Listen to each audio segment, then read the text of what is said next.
Hi everyone, this is Paris Debono of the Fortune Teller Shop. Thought I'd do some questions and answer video.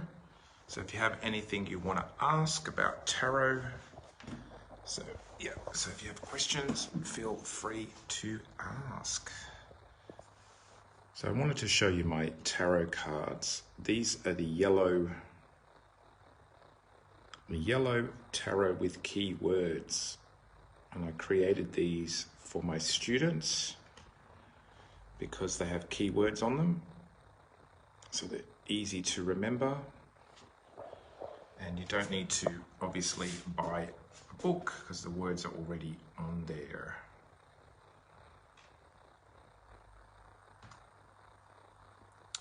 Hello everyone who's joining.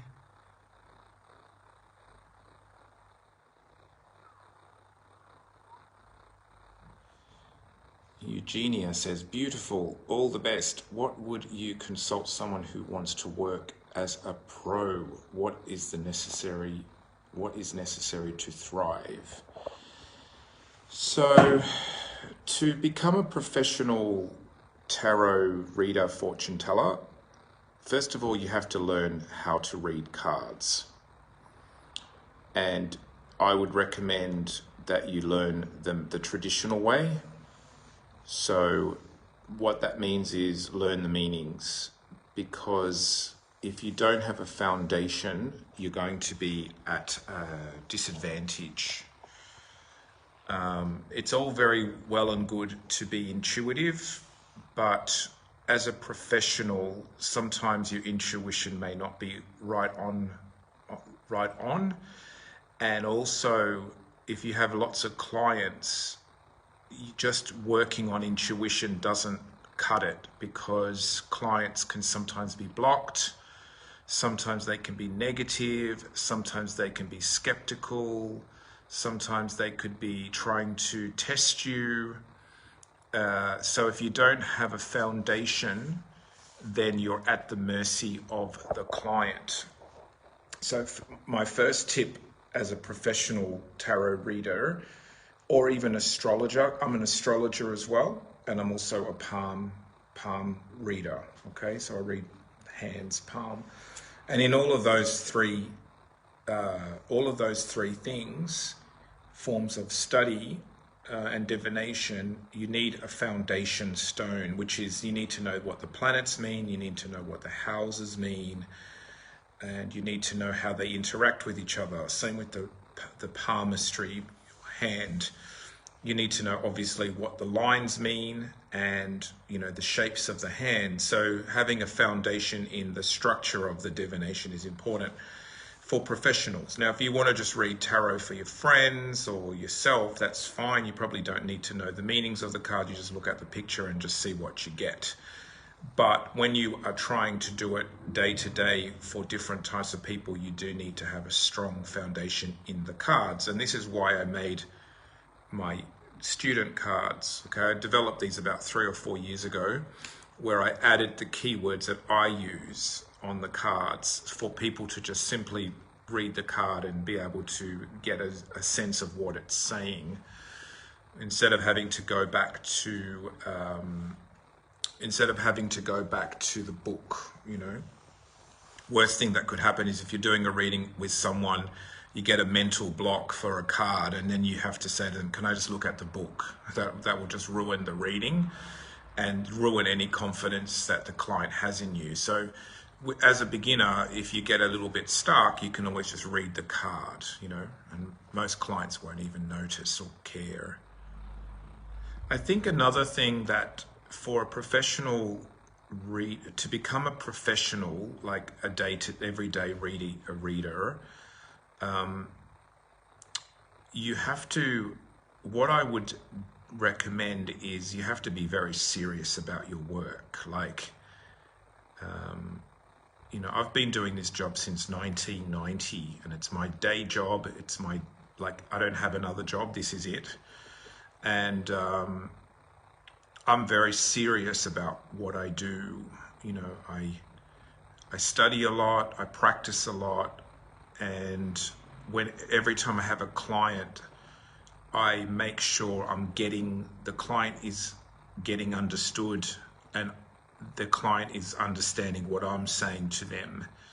So I make sure that I'm really present to the client and I don't guess. I don't just guess. If I don't know something, I'll say, I don't know. You know, like if someone's asking me a question, you know, that I don't know, I will just simply say, I don't know that. You know, I'm not very honest with them. I never try to fill up the reading. And the other thing I do is I explain the card to the client often as well. Not every card, but just say, for example, if someone's got the 7 of Cups in their reading, I would say to them, look at all the different cups you can choose from. This card is the card of choice, but the cups are also in the clouds. So this could be a fantasy. So with a client, sometimes I'll use the actual imagery to explain the card to them so they get it, so they understand that I'm not making it up, you know? Okay, so a little bit of background about myself. I studied, first of all, I got into this industry by studying tarot. So I literally went to a tarot class and I studied tarot with a teacher. And after I worked and studied with her, she actually gave me a job working in her stall. You know, she had a market stall. And I did that for about 4 years with her. And in the time that I studied tarot, after about 2 years of tarot, I then went and studied astrology. And that was a 3-year course at another school. And I graduated from that. And then my astrology teacher was also a palmistry teacher. So then I studied with her as well. I studied palmistry with her for another year. And then I had another teacher who I studied palmistry with as well. So I had 2 palmistry teachers. And then as I went on, I started to use the palmistry and the astrology in my readings. So what happened is when you are learning something, so I literally, my astrology class and palmistry class used to be on Friday night, evening. And literally what I learned on Friday evening, I would then implement in my readings on Saturday. So if we learned a technique or we learned something about the palm on Friday night, I would literally try it out on my clients the next morning. And I would then give feedback to my teacher even. I would say to her, we talked about a line on the hand, for example, that means something, and I tested it out and, 5 people said yes and 3 people said no about that, or that it didn't relate. So I started to notice what worked, what didn't work. I also started noticing certain lines that palmists look here, but I also noticed that children can appear on the Apollo finger or ring finger as well. Now, I had never seen that in any book or any lesson from a teacher. My teacher didn't teach me that. I actually learned that through trial, and we would try something out and then the next morning I would literally try it. So that was a really good way to learn, okay? Same with astrology. We would do astrology class on Friday night, and then the next morning when I was at work, I would literally try what we learned. So it was very, very practical, and it helped me to really connect with what was successful in a reading and what was not. Yes, I want to just show you my work area. So that's where I work now. That's my computer. Then I have one table here for readings, and I have another table here for divination. Okay. So this is my studio.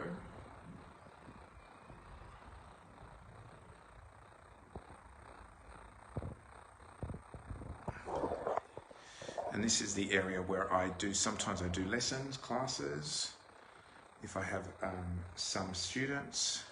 So usually 4 or 5 students can sit here. With a small group, you can sort of practice on each other as well. So that's why we need a small table here. Yeah, I think the other thing that I just wanted to also talk about is there are different types of tarot readers. Obviously, we're all different. Each one of us is different and unique. I'm a very traditional reader, like in the sense that I learned the card meanings, traditional card meanings. That's why I'm not really a fan of all these creative tarot decks. I like them to collect them because I think the art is beautiful, and I'm also I'm also an artist. I studied art at university, visual art. So I love paintings, I love, video, I love photography, all that type of stuff. But when I see a deck that's very abstract or very arty, and when I see that it's not based on Rider-Waite, I always think that the person reading it is at a detriment. Depends what you want to do as well. Like like I said before, if you just want to read for your friends, or people or if you're a gathering, whatever, that's fine. But if you want to read in a professional way, what happens often is you'll get if you have 4 clients in a row, for example, which is very normal when you have a shop. Like I've had shops for like 15 years now, and I've noticed with students that if they don't know their cards well, they usually crumble. But if you don't want to be a professional, that's fine. You can use whatever you can use whatever tarot cards you want. But if you want to, be consistent, you do need to learn the structure very well. Even the spreads, like I often use the Celtic cross, and I know the meanings and I know the positions really, really well. Same as astrology. You can't do an astrology reading intuitively. You do need to learn what the signs mean. That's why the signs were created. You do have to learn what the houses mean. You do have to learn what the angles mean in a chart. You can't just say, oh, well, I'm very intuitive and I'm going to just read the astrology how I feel, because you'll be totally wrong, okay? So that's what when I have students, I teach them the cards, whether they're learning Lenormand or tarot cards. I teach them the cards, and then we practice, and then we get some clients, people they don't know, and we start the process. And I often, with my students, I often sit with them or in the room and let them do the reading, and I listen to where their weak points are, where they were guessing, where they didn't know the meaning, where they didn't answer the client, things like that, and then I coach them on that. Alex, I agree learning card meanings is a must. Yeah, I think it depends, again, like I said before, it depends what kind of reader you want to be. Like if you want to just read for your friends, that's fine. If you want to occasionally read for your relatives or something like that, or even just for yourself, don't have to learn anything, just get some angel cards and just read what the card says. But if you want to be consistent and you want to have a client base that keeps coming back because you're accurate, then you do need to learn the foundations of everything really well. Okay. All right. I will leave this video here for today. I'll probably pop in and out more. So I'll just wanted to say hello to everyone and let you know where I'm at and all that. Okay. So this is Paris Debono of the Fortune Teller Shop.